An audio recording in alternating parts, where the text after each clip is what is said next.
My parents called me home for a surprise, but I walked into a party funded with my money. I showed them what happens when they cross the line with me.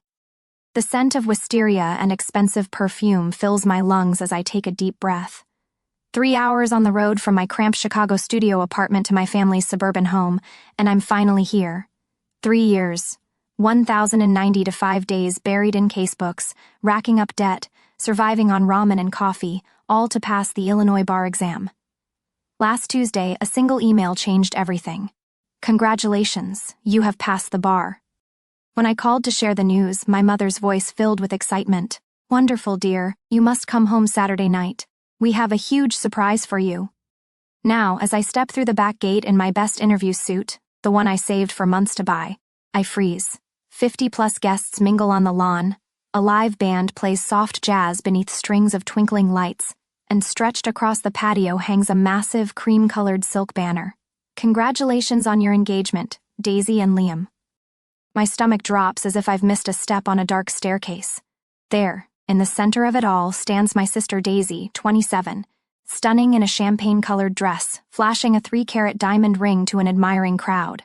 Beside her, smiling but somehow reserved, is Liam Vance, her new fiancé, who comes from actual wealth, the kind my mother has spent her entire life trying to access.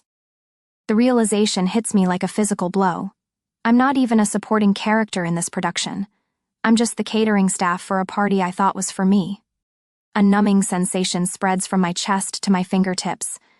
My smile freezes in place, a mask I've perfected after years of family gatherings. Sweat prickles beneath my suit jacket. I'd worn it thinking tonight was my moment of triumph, proof that my sacrifices meant something. Now I just feel like an idiot in a costume. Oh, Sella, you made it. Good. Good. My mother, Aubrey, spots me from across the lawn. At 58, she still looks 45. The result of religious skincare and selective memory. She approaches not with a hug but with a grip on my wrist. Her fingernails dig slightly into my skin. You look exhausted. All that studying, I suppose. Before I can respond, Daisy glides over, champagne flute in hand. Oh my God, Sela. Thanks for coming. I know you're busy with your little books, but this is so important to me. My throat tightens. Mom? I manage. You said the surprise was for me? My mother laughs, the sound like glass breaking. Of course. The surprise is that your sister is marrying into a wonderful family. Her voice drops just for me. Now be a dear and go get more ice for the guests from the kitchen. Her words hit like a slap. Suddenly, I remember last Christmas. I hadn't come home. I'd stayed in Chicago to study for a mock bar exam. My mother called and guilt-tripped me relentlessly. Daisy cried because she missed you, she'd said. Your father is so disappointed. You chose your books over your family. I realize now they weren't disappointed I was absent. They were disappointed I wasn't there to run support for Daisy, to make her look good, to fetch the ice. Tears well up. That pointless guilt, combined with this public humiliation, almost breaks me. I feel my shoulders curl inward, a physical manifestation of the shrinking I've done my entire life to fit within the narrow space my family has allocated for me. Then, across the lawn, I notice Liam watching me. Unlike the others, he isn't smiling or chatting. He's observing with careful attention, his brow slightly furrowed. I swallow my tears and straighten my spine. No, I say, surprised by the steadiness in my voice. I'm not getting the ice. I think I'll go say hello to the guests. My mother blinks, momentarily stunned. This isn't the script she wrote for me. But I'm already walking away, my heels sinking slightly into the manicured lawn as I head toward the crowd. My hands are shaking, but I keep them at my sides, fingers spread. I feel something new forming inside me, something hard and cold and clarifying. 3 years, 1,095 days. I did that alone, without their help, without their approval. I don't need to chase their validation anymore. Behind me, I hear my mother's performative laugh as she explains to nearby guests, my elder daughter, always so independent. I don't turn around. For the first time in 32 years, I'm not playing my assigned role, and it feels like the first real thing I've done at a family gathering in my entire life. The party hums around me like a swarm of well-dressed locusts, devouring canapés and champagne while I retreat to a quiet corner near the garden trellis. My throat still burns from swallowing tears. 3 years of academic effort reduced to a footnote at my sister's engagement party. I press my back against the cool stucco wall, grateful for something solid to lean on. Voices drift from the other side. My father's distinctive baritone cuts through the ambient chatter.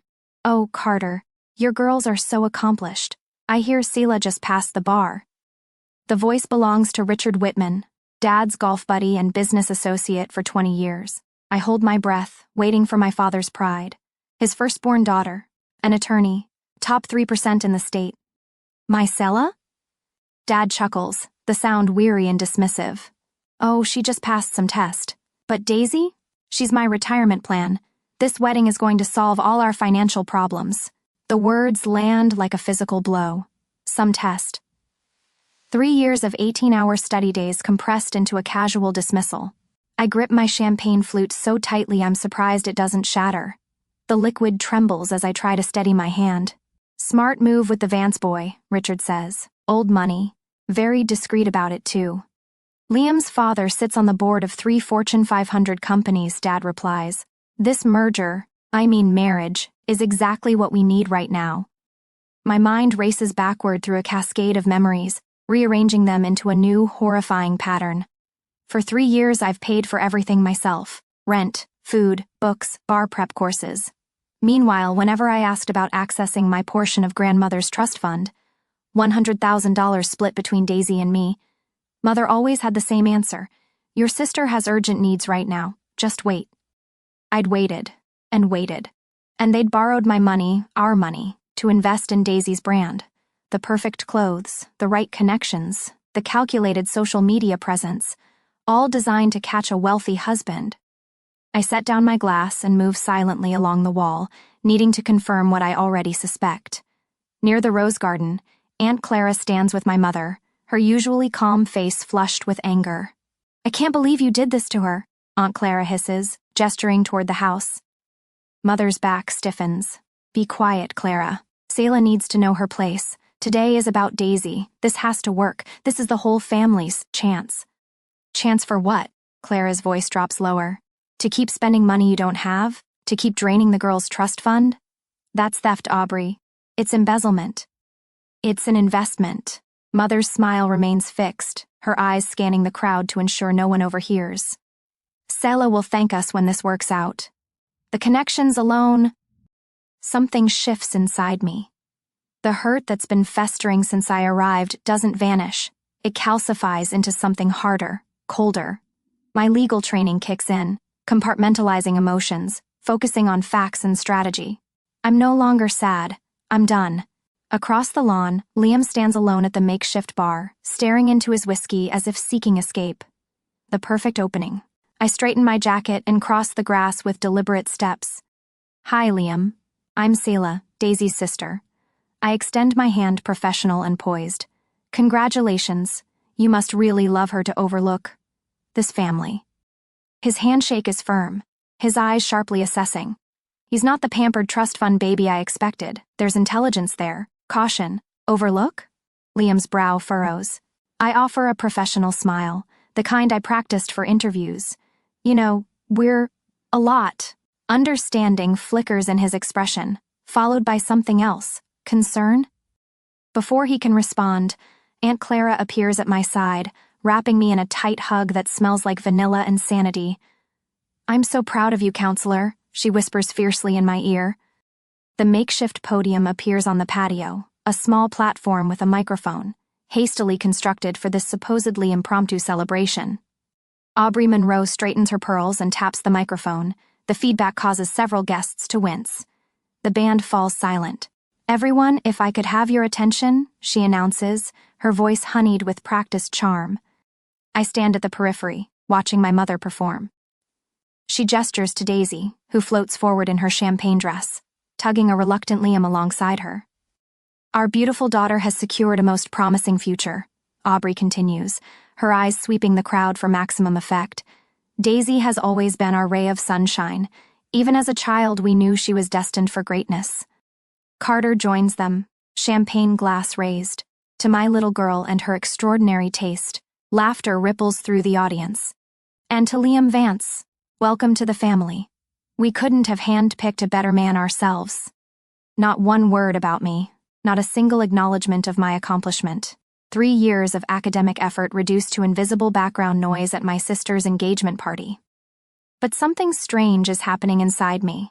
The sharp pain I expected to feel has transformed into something else. My chest loosens, my breathing steadies. The shame and humiliation that followed me through the gate has evaporated, replaced by a profound sense of relief. I no longer feel anything to prove to these people. With steady hands, I reach into my suit pocket and withdraw my phone. I open the voice recorder app and press the red button, just in time. Daisy takes the microphone, giggling. "Oh my God, you guys are embarrassing me." She flashes her ring again, tilting it to catch the light. "I just want to thank everyone for coming tonight. This is literally the happiest day of my life."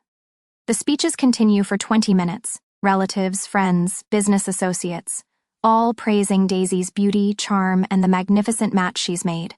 I stand completely still, recording every word, every laugh, every toast to her future. When the formalities conclude, guests disperse to refresh their drinks. I slip my phone back into my pocket and turn toward the bar, only to find my path blocked by Daisy. Her perfect smile doesn't reach her eyes. The champagne in her hand isn't her first, or third. "There you are," she says, swaying slightly, hiding in the shadows as usual. "Congratulations, Daisy," I reply, my voice surprisingly steady.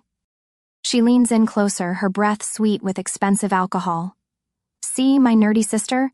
This is real success." She gestures to her face, then sweeps her hand down the length of her body. "Men don't marry degrees, they marry this. 3 years buried in books. And what do you have? A piece of paper and loans." I open my mouth to respond when I notice movement behind her. Liam stands there, his expression hardening as he hears every word. His face transforms to granite, eyes narrowed. Before I can speak, Aunt Clara appears at my elbow. Her hand closes firmly around my forearm. "Don't," she murmurs. "You're better than this." Daisy hasn't noticed Liam. She tosses her hair, waiting for my reaction, expecting tears or a stammering defense. Instead, I look her directly in the eye. "You're right, Daisy. This is your success. Enjoy it." Her smile falters at my calm tone. She expected wounded pride, not this strange, cryptic smile. By the time she turns to see what I'm looking at, Liam has disappeared into the crowd. I follow Aunt Clara away from the center of the party, toward a stone bench beneath the wisteria arbor. The purple blossoms hang in heavy clusters above our heads, their sweet fragrance filling the night air. "I'm proud of you," she says, squeezing my hand. "For passing the bar, for standing your ground tonight. Thanks for being here. Listen, Sela. Your parents, they've always been like this. It's not about you, it never was. I know that now." A relative calls Aunt Clara's name from across the lawn. She sighs. "Will you be okay?" "Better than okay," I assure her. Alone beneath the wisteria, I watch the party continue without me. The lights, the laughter, the carefully orchestrated display of success. For years I've craved their approval, measuring my worth against their impossible standards. In this moment, I realize I don't need revenge. I don't need to expose them or cause a scene. I just need to win. I walk to my car and retrieve my laptop. Rather than returning to the party, I slip through the side entrance into my father's study. The room smells of leather and expensive cologne. I settle into his desk chair and power up my laptop. My email loads, and I click on the message from Kirkland and Ellis in Chicago, an interview request from one of the country's most prestigious law firms received 3 days ago. I'd been too focused on my family's reaction to my bar results to even respond. "Ms. Monroe, we were impressed by your academic record and bar exam performance. We would like to schedule an interview at your earliest convenience." I type a response, confirming my availability for Monday morning. Then I open a new tab and start browsing apartments in Lincoln Park, Chicago's affluent North Side neighborhood, places I could afford on a Kirkland and Ellis salary. A movement catches my eye. A stack of papers on the corner of my father's desk. Curious, I slide them closer. A bank statement sits on top, clearly showing the trust fund my grandmother established for Daisy and me. The account that originally contained $100,000 now shows a balance of $65,000. Next to it lies an invoice from Chanel, $8,000 for a handbag.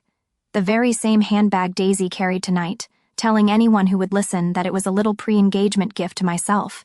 A smile forms on my lips as I pull out my phone and snap photos of both documents. Exhibit A, I whisper, sliding the papers back exactly where I found them. The music from the party filters through the closed windows, but it sounds different now, distant and irrelevant. I have evidence. I have a plan. For the first time since arriving tonight, I feel completely in control. Monday morning, I stare at my reflection in my laptop screen, adjusting my suit jacket, the same one I'd worn to that humiliating party. This time, it feels like armor. The Zoom interview with Kirkland and Ellis loads.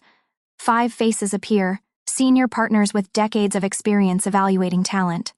I straighten my shoulders. Miss Monroe, your bar results are impressive. Top 3% in Illinois. I smile, not the frozen one from Saturday's party, but something genuine. Thank you. I'm particularly proud of my performance in contract law. For 90 minutes, I field their questions, my answers precise as scalpel cuts. When they ask why I want to work at Kirkland specifically, I don't mention my family or their betrayal. Because I believe in excellence, and your firm consistently demonstrates that value. Tuesday afternoon, the offer letter appears in my inbox. 6 figures, a $50,000 signing bonus. I read it 3 times, my hand pressed against my mouth. The number doesn't change. My phone rings. My mother's name flashes on the screen as if summoned by my success. I almost decline, but curiosity wins. Seela, we need to talk about Saturday. Her voice is cool, controlled, not the scolding I expected. What about it? I keep my own voice neutral, a skill I've developed through countless mock trials. Liam has been asking questions. About our family, about you. She pauses, the silence calculated. Daisy says he's been distant. I say nothing, letting her fill the space. We're having a family dinner this Saturday, a healing dinner. Her voice softens into something honey-sweet and utterly false. You have to be there. Liam needs to see we're a normal family. The manipulation is so transparent, it's almost beautiful. I open the offer letter again, looking at the numbers, at my future. This Saturday? Of course, Mother, I'll be there. After we hang up, I accept the offer with 2 clicks. Start date, 2 weeks from today. I stand and walk to my tiny apartment window, looking out at the Chicago skyline. The realization settles like a weight. My family only operates on crisis and appearances. They've ignored me for 3 years. But now that I've potentially destabilized Daisy's catch, I'm suddenly essential. Fine. I'll give them both crisis and appearances. My phone rings again. Daisy this time. What did you say to Liam? Her voice cracks halfway through. I've never heard her cry without an audience before. He keeps asking me about our family and money. You're trying to ruin this for me. I lean against my kitchen counter. 27 years of being the dutiful older sister rising in my throat like bile. But I swallow it down. I didn't say anything, Daisy, I reply, my voice smooth. Maybe he's just smart. I hang up while she's still sputtering. The phone rings again, almost immediately. I ignore it. Then again, and again. Instead, I call Aunt Clara. Seela, I was just thinking about you. That party was a disaster, I finish for her. Listen, there's a healing family dinner this Saturday. Can you come? I need a witness. Aunt Clara doesn't hesitate. Of course. What time? 6. And Clara? Thank you. For everything. Friday afternoon, I'm reviewing my new employment contract when my phone lights up with my father's name. I almost let it go to voicemail but decide against it. Seela. His voice isn't angry. It's sad. Disappointed. The voice that used to send me scurrying to fix whatever I'd done wrong. You're breaking your mother's heart. I say nothing. You're tearing this family apart, he continues, each word precise. Is that big career in Chicago not working out? Just come home, apologize to your sister. My fingers tighten around the phone. Don't let your ambition make you forget who your family is. Ambition, as if passing the bar, as if surviving 3 years alone, as if that was just some selfish indulgence. I'll see you tomorrow, Dad, I say, and hang up. The gaslighting doesn't hurt like it once would have. Instead, it hardens my resolve like steel and flame. Saturday arrives, clear and cool. I dress with care, another suit, but not the interview one. This is charcoal gray, severe and clean-lined. I slide the bank statement into a thin manila folder. It shows the $65,000 trust balance and the recent $8,000 transaction from Chanel. Last, I add a copy of my Kirkland and Ellis offer letter. 3 pieces of evidence, Exhibit A, B, and C. I check my appearance one last time before heading to my car for the 3-hour drive. My eyes are clear, focused. I no longer look exhausted. I look like exactly what I am, an attorney preparing for court. The drive gives me time to think.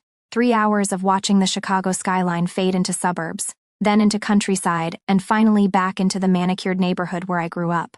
3 hours to rehearse what I'll say. Because this isn't about revenge, it's about justice. It's about truth.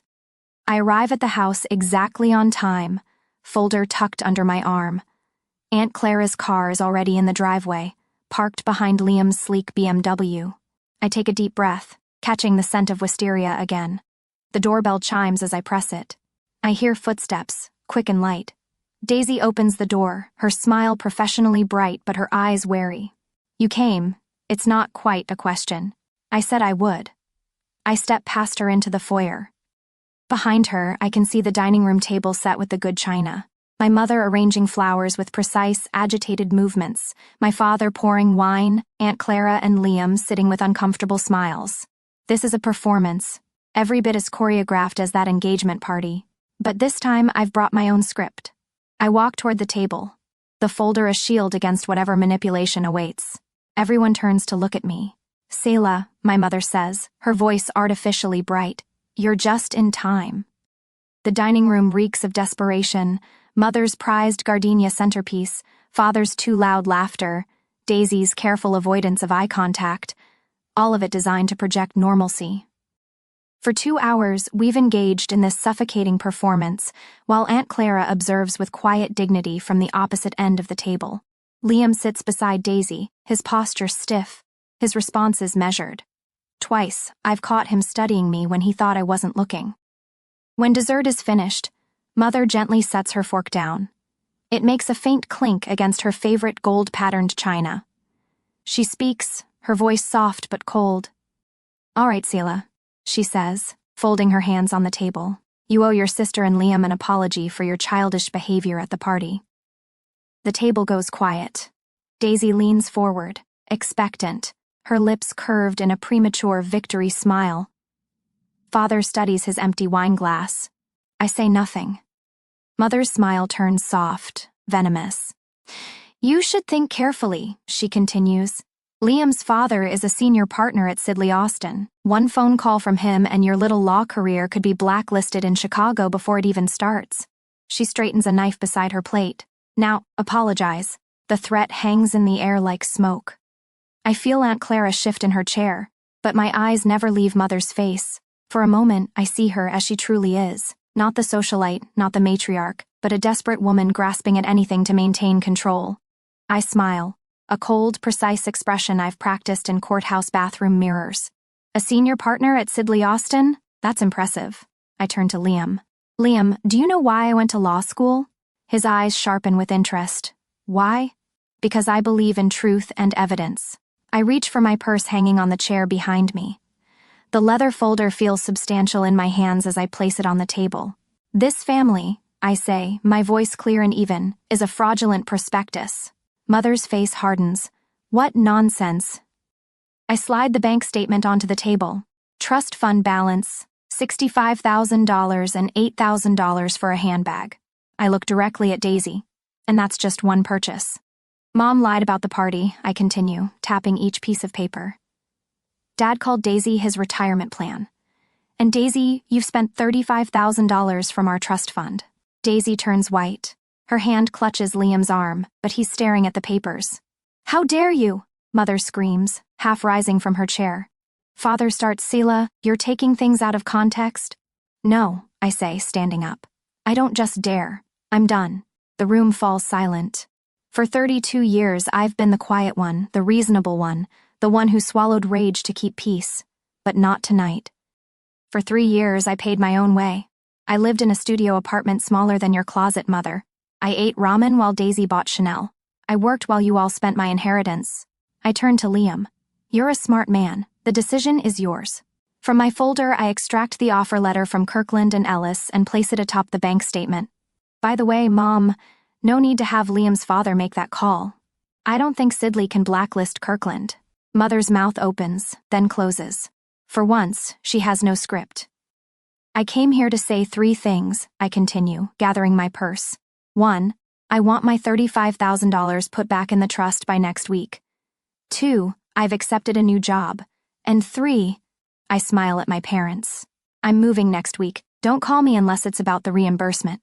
Daisy finds her voice, high and shrill. You're just jealous. You've always been jealous of me. No, Daisy, I'm just finally awake. I glance at Aunt Clara, who sits perfectly still, smiling slightly. She doesn't need to speak. Her presence as witness is enough. With calm precision, I push in my chair and walk toward the front door. Behind me, chaos erupts. Daisy's shrieks bounce off the chandelier. Mother's voice rises to a roar. But cutting through it all comes another sound. Liam's voice, cold and clear. Stop. Both of you. She's right. Show me the papers. I don't look back. The night air hits my face as I step onto the porch, and I breathe deeply for what feels like the first time in years. My hands should be shaking, my heart should be racing, but I feel only a profound stillness. Inside my car, I place both hands on the steering wheel. For a moment, I sit in silence, expecting tears or regret or something. But there is only certainty. I start the engine. The headlights cut through darkness as I pull away from the house where I was never quite enough. In the rearview mirror, the porch light grows smaller until it's just a pinpoint, then nothing at all.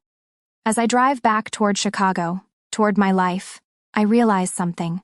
The validation I've craved all these years wasn't something they could ever give me. It wasn't theirs to give. It was always mine to claim.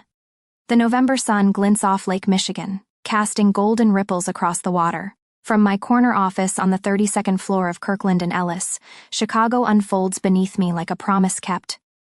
6 months since I walked away from my family, and the woman staring back at me in the glass reflection is someone I barely recognize. Confident, sharp, at peace. I straighten a stack of depositions on my desk when a knock interrupts my thoughts. Hey, Seela, says Marcus, leaning against my doorframe. His tie loosened, a grin spreading across his face.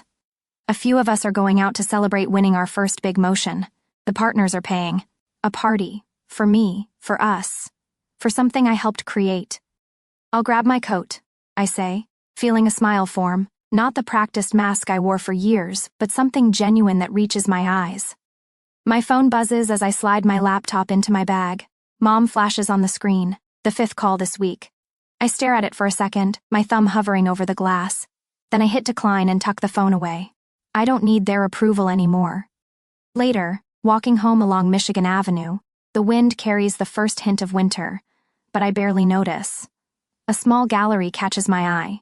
Storefront windows filled with abstract paintings, splashes of color that remind me of nothing and everything. Without thinking, I stop and go inside. Just browsing, I tell the gallery owner, who nods and keeps her distance. I stand before a canvas of blues and yellows, thinking how I never would have entered a place like this before.